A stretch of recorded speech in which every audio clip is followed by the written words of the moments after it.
I've been making anime-related content on this channel for over 10 years.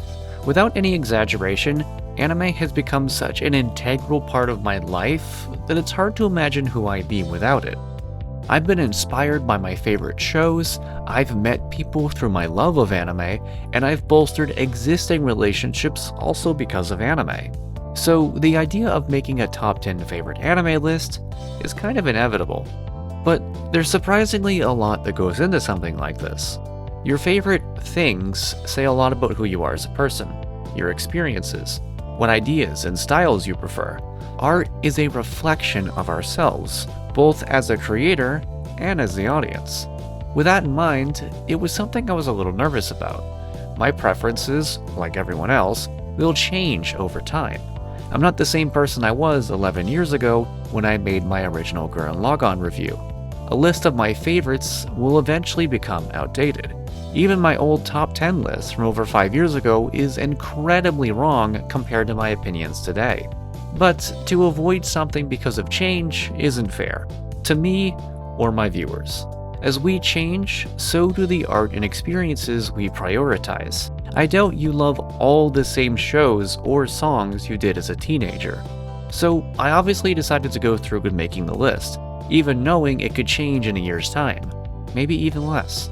Because this list says a lot about who I am as a person right now. This is my top 10 favorite anime, as of 2025. But before I start, I wanted to list off a few honorable mentions. These are all fantastic shows that I truly love, and could be, or even were on my top 10 favorites list. However, they just missed the cut. These are Ranking of Kings, Fullmetal Alchemist Brotherhood, Horimiya, Birdie the Mighty Decode, Spy Family, Buddy Daddies, Trigun, Amagi Brilliant Park, Soul Eater, and 86. Number 10. Love After World Domination. I found that the kind of romance I prefer can be summed up in one word: cute. There doesn't need to be constant relationship-ending drama or external forces tearing the couple apart. I like couples that are adorable together, and that perfectly describes Fudo and Decimi in Love After World Domination. The super team of Gelato 5 and the evil organization Gecko are constantly at odds, as one tries to take over the world while the other stops them. The leader of Gelato 5, Fudo, is a beloved hero of the people, while Decimi, the Reaper Princess, is one of Gecko's strongest and most feared leaders. But they both have a secret. They're dating. A sort of enemies to lovers story, the Love After World Domination has a great cast of goofballs that work off each other so well. The constant chaos of Gelato 5 and Gecko clashing is always really funny, being a very clear Sentai parody that takes itself just seriously enough, but also differentiates itself from other Sentai and other parodies to feel unique. The love between Gelato's leader and one of Gecko's top warriors is so genuine, and the two of them fight to be together, sometimes literally, despite the world believing they are bitter, hated rivals. It surprisingly has some great action too, coupled with good animation that make it feel like a loving send-up to Super Sentai. And I like that the characters aren't just walking jokes. Rather than just being two silly characters that are in love, Fudo and Decimi honestly feel like two real people in love who are putting in a lot of work, because of how much they care for the other person. I like how Decimi is insecure about being a villain and loving a hero, and how Fudo bumbles through his thick-headedness to show his affection for Decimi. The comedy works great, the characters are all funny and interesting, and it's personally one of the top 3 anime I think needs another season. Number 9. Case Study of Vanitas. Despite my love for anime, there was a period where I was kind of in an anime funk. Not many shows were clicking with me, and I wasn't really seeking out too many new ones. But I kept seeing this one pop up on my feed over and over. I finally caved in, gave it a watch, and to say that the case study of Vanitas reinvigorated my love for anime is an understatement. This series has so much personality throughout, and I love every second of it. The vampire Noe sets out on a quest from his master to find the Book of Vanitas, a cursed tome that belonged to the vampire of the Blue Moon. He ends up finding the book and its current wielder, a peculiar human also named Vanitas. a self-proclaimed vampire doctor. The two end up working together to save vampires, whose true names are being stolen, thus turning them into monsters. The setting, which is something a surprising number of shows don't make interesting enough, is a vampiric, almost steampunk-esque Paris that has remained stuck in my brain ever since my first watch. Everything from the art, to the music, to the compositions helps breathe life into this environment. And the characters, I just adore all of them. From the naive yet honest Noe, to the larger-than-life and mysterious Vitas, the protective and fearsome Jean, to the excited and dedicated Roland, every character has a unique voice, manner of walk, and vibe about them. I like how it does something different with the vampire mythos. Everything comes to be by manipulation of what they call the world formula, making it a mixture of science and magic. It's a unique system for this unique world. Every character gets traced back to the plot, and their stories are also intensely fascinating that I always enjoyed whenever another detail about them was revealed. And of course, there's so much great drama. But thankfully there's also a good amount of comedy to balance things out. In fact, I'd equate this show's tone to Fullmetal Alchemist Brotherhood. So this is sort of my FMA, a very underrated show that also needs another season. If you haven't watched it, please do. Number 8. Kill la Kill, the anime that saved anime back in the 2010s. I've made my love for Hiroyuki Imaishi's work well known in the past, and this is easily one of his best. There is so much energy bleeding through just about every frame. Each line is dynamic and builds into this fast-paced and energized feeling that persists for the whole show. Ryuko Matoi, wielding one half of the scissor blade, is out to find the other half, which will lead her to her father's killer. Attending Honnouji Academy after declaring war on attire-ups, she finds a gift her father left her, a talking sailor uniform, a kamui named Senketsu. Together, the two battle against the odds, trying to learn more about their past. While it is a point of contention, I do really enjoy the style and designs of the characters. It's easy to call it shameless sex appeal, but it does serve a purpose, adding to the message of feeling comfortable in one's own skin, which is an uncommon but very valuable lesson, especially in today's society. To be both human and clothing, as it is said. Ryuko is one of my favorite anime protagonists. She's a delinquent tomboy who moves and talks with so much personality that it's hard not to get into whatever she's doing. I also like that while strong, she's not invincible. It makes every encounter feel tense and fun. And the other characters are great in their own right too. Satsuki's tall and commanding presence contrasts well with her sister's attitude, and each of the student council is so strange and memorable that simply watching them talk, or bicker, or fight together is enough for me. And of course, I personally think that Mako is one of the best comedic characters in anime. The animation style is basically what Trigger is known for, and it's so unique from other series that even when it's chaotic, it's amazing to watch. The fights are all fresh, ranging from boxing matches, tennis fights, sexy battles on top of the school grounds, or just a good old fight for the fate of the world. While I don't believe this show saved anime, it absolutely caught my attention so many years ago, and continues to capture it to this day. Number 7. Black Lagoon. This show is something else. Every character, spoken line, and action-packed frame is irreverent, violent, and fucking awesome. I recommend anyone who thinks movies like Pulp Fiction are peak to watch this show. It's like a good old American 80s action movie, just where every setting is cranked up several notches. Each echoing ping of gunfire, each biting curse, and each extravagant character is worth remembering.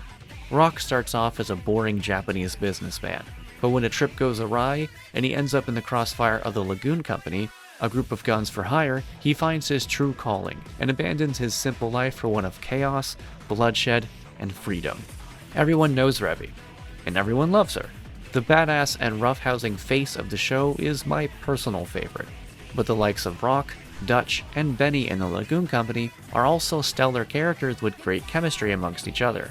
I love how Black Lagoon takes itself seriously, diving into the descent of human decency in one of the lowest pits of the criminal world, but also isn't afraid to go bonkers and stupid every now and again.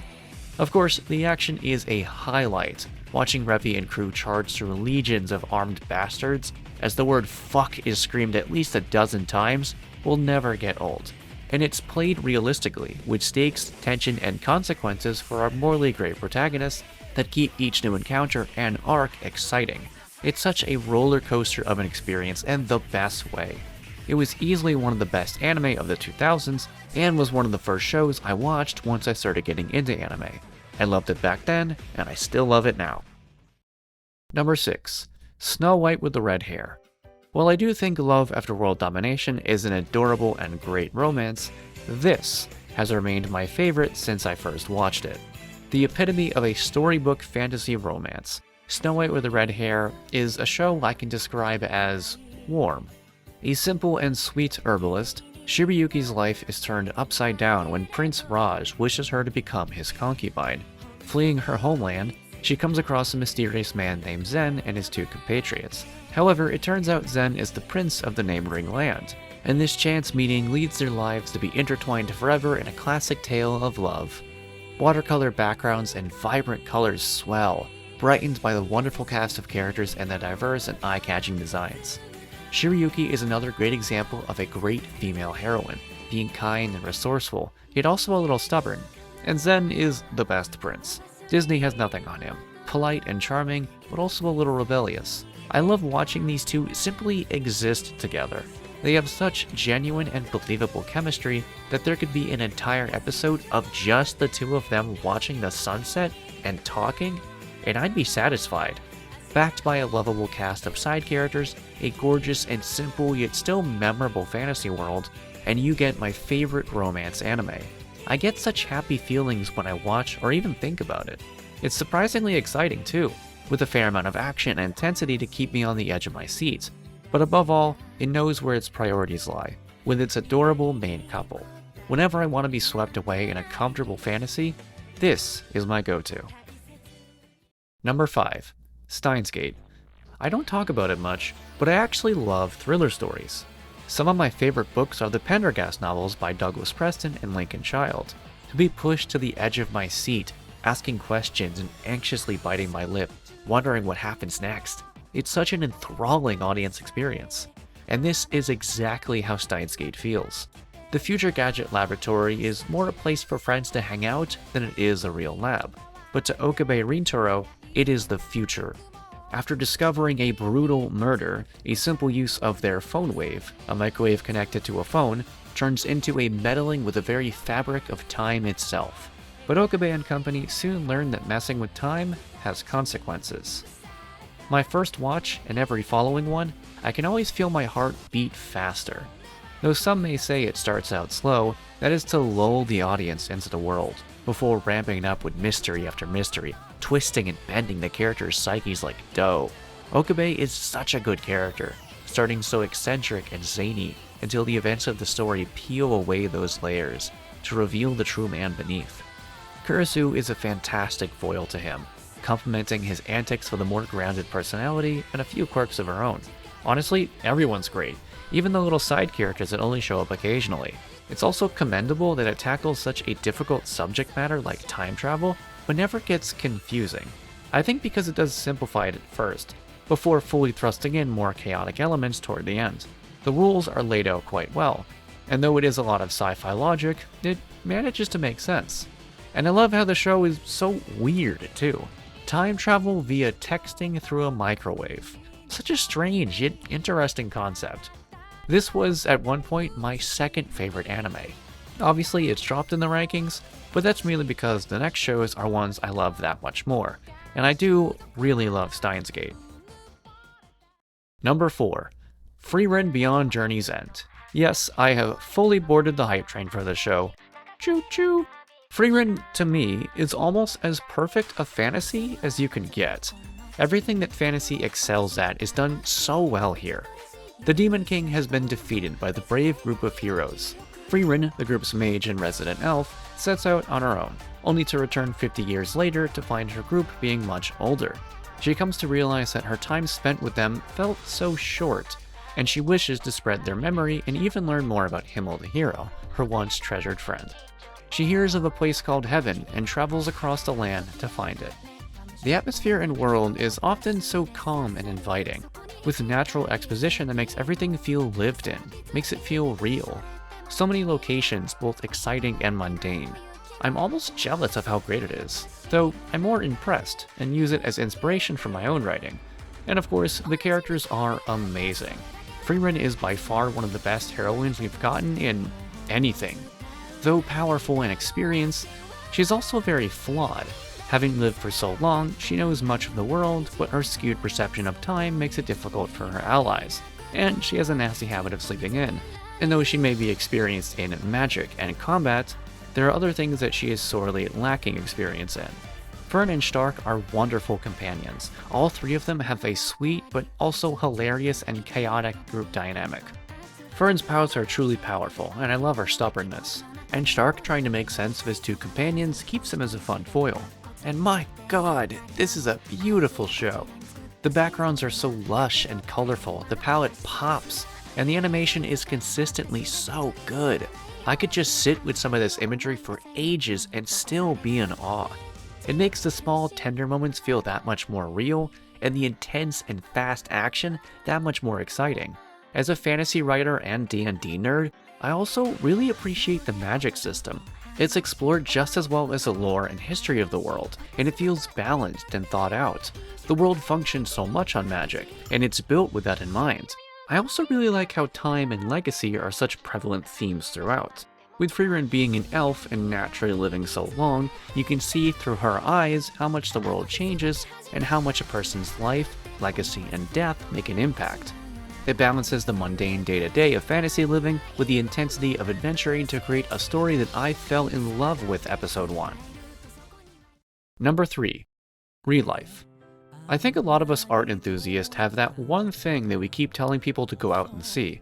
Something that is extremely underrated, but we know its greatness and want other people to experience it too.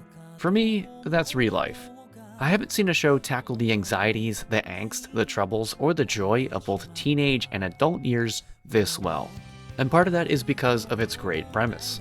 To call Arata's life fulfilling would be wrong. A 27-year-old failure, Arata has hit rock bottom.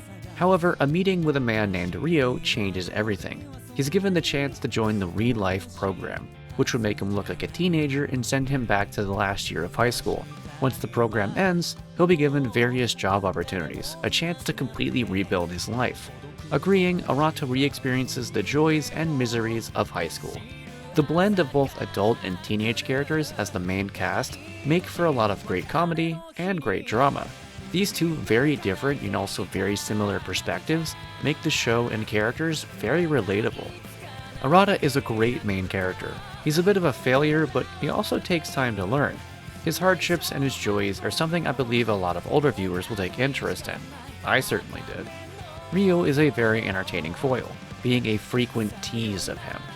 And the combo of the tsundere Reina and the aloof jock Oga are both equally comedic and dramatic. Of course, I also love the awkward Chizuru. Arata re-experiencing the highs and lows of high school, having already seen the highs and lows of the world beyond high school, is such a fascinating perspective. I think it's very uplifting that these two generations are able to so easily get along, be friends, and confide in one another. The comedy, romance, drama, it's all balanced and handled so well, and there's truly only so much I can say. It really is best to go into this show with only a little bit of information. But once you see it, you'll know that it is absolutely amazing. It made me laugh, it made me sob, and it holds a special place in my heart. Number 2. Mob Psycho 100. Something that really makes me gravitate toward art is style. I am someone who loves a great, dynamic, colorful style. Cel-shaded games, pastel colors, and in the case of anime, something sharp and fast. And Mob's style of animation is absolutely among the best I've ever seen. The world of psychics is one of danger, fighting against evil spirits and keeping the world safe from harm. Shigeo Kageyama, also known as Mob, is an extremely powerful psychic working for Reigen Arataka, who is not actually psychic at all, having to balance fighting spirits, managing his emotions, and figuring himself out since he's still a young boy. Mob's life is fairly chaotic, and with more insanity on the horizon, it won't be calm anytime soon. A lot of anime can be a little samey once you know the general styles and techniques, but one's art style is so different. and it's translated perfectly here to create something so simple and silly, but also so malleable. Characters can squash and stretch like cartoons, making the comedy that much better. It swaps between subtle to completely absurd. Reagan is easily one of the funniest characters I've ever seen. And Shigeo, oh, I love him. His mellow attitude makes him work off the zany cast so well, but he's also able to go really over the top too. And his emotions being the center of his powers, requiring they be suppressed, is something you can really read into. In our society, repressing your true self to fit in is a very common issue, so it's something that a lot of us can relate with. The whole cast is great, and they're all utilized really well because they're all kind of important. Everyone affects Shigeo's life in some way, so it's great to see characters you thought might have been a one-off return and grow alongside him. Though it has crazy action and intense psychic powers, the true center of the story is Shigeo and his growth as a young man. Everything feeds back into this, whether it be the cast, the action, even the music. I find that no matter what age, a story like Shigeo's can be really inspiring, fascinating, and relatable. Though some may compare it to One Punch Man, I do firmly believe Mob has a far better storyline and cast. The action is amazing, with incredible colors, dynamic angles, and gorgeous animation. And in a story centered around emotions, the heart and soul of the show is so genuine and well written. A perfect adaptation of a nearly perfect story. Number 1. Tangen Tapa Guran Lagoon. Yeah, this one is obvious for anyone who knows me. Guran Lagoon has been my favorite anything for over 10 years now. Simone is a rather unassuming kid. He digs to help expand his village and to find treasure. But one day, he finds a core drill and a mech. With the help of his blood brother Kamina and a young woman named Yoko who crashed the cave ceiling along with a giant ferocious gunman, the trio is set to the surface for adventure, only to find that it is taken over by more gunmen and beastmen. So it's a fight to help humanity take back the surface from the beastmen. This show possesses the same strengths as Kill la Kill, but more refined and on a much bigger scale. There honestly have not been any characters, besides those of my own creation, that have had as much influence on my life as Kamina, Simone, and Yoko. I was the perfect age to watch this show, and Kamina's constant positive banter and larger-than-life character, Simone's amazing growth from shut-in to badass, and Yoko being my first waifu as a cool gal with a giant rifle who also kicks so much ass, they had a great influence on me. The action continues to get crazier, zanier, and bigger, constantly one-upping itself even when you think it can't get bigger, continuously building in scale over and over with gigantic battles gorgeously animated by a very rough and magnified style that basically became Trigger's staple. Just about any frame from this show is instantly recognizable as being from Guran Lagoon. And similar to Mob, I love how the characters and movements are allowed to go cartoony, making all the characters feel that much more animated. It's helped by how each one moves and emotes in their own way. I love all the mech designs, they're so over the top but unique to Guran Lagoon. And for a show that gets so insane with its action and scope, the real treat is the writing and character work. Simone's arc is among my favorites in art, and I relate to many of his anguishes and successes. Kamina has so much depth hidden behind his bravado. Yoko is a layered character who honestly gets slept on by a lot of fans. And, truthfully, the biggest reason I love this show is because it speaks to me. Kamina's words shot through the screen and right into teenage me, who at the time had practically no self-confidence. It wasn't like other series that had the same follow your dreams or believe in yourself message I'd seen before. It was layered in hope and bravado, while also saying that your strength comes from both your connection with others and your individuality. That's the true power of humanity. And of course a little rebellion against the corrupt powers that be. I make it a habit to watch this show at least once every year, sometimes even more so. Getting to experience it with friends is one of my favorite things. Even the main NECA, Guran Lagoon, is a perfect analogy for the strengths and themes of the show. I've spent the last few years making video after video about this anime. Go check out my Guran Lagoon month series if you want to have more of that. Even after over 10 years, I still find myself jumping from my seat to cheer on my favorite heroes. I get sucked into the emotion episode after episode, laughing, sobbing, praising, shouting, is an experience that never dulls. Anyone who knows me knows I love this show. I adore this show. It has and always will be important to me. It changed my life for the better. What else can I say but row, row, fight the power. So that was my top 10 favorite anime list. If you guys enjoy this, please go ahead and like, comment, and subscribe. And tell me some of your favorite anime. I'd love to hear what kind of series really shaped who you are, or ones that you just really like. And as always, we'll see you guys next time.